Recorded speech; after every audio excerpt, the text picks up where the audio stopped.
আমি গিয়েছিলাম সেই কালী রহস্যপুরে মাতা আমার পূজা সন্তুষ্ট হয়ে এই হেমস্থল খানা আমাকে দান করেছে।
সাহস থেকে থাকে একবার আমার সম্মুখে এসে দাঁড়া, তবে তো এই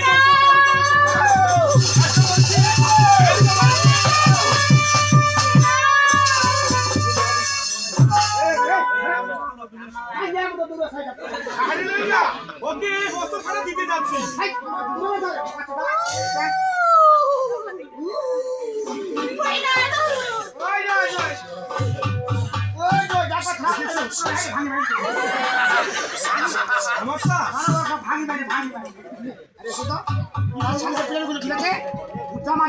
তুমি কোথায় যাবে?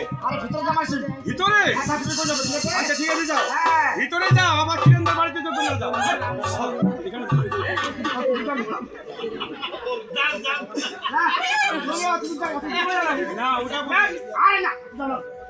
খাবো খাবো ওই দিমা ওই যে ডানা মই দিমা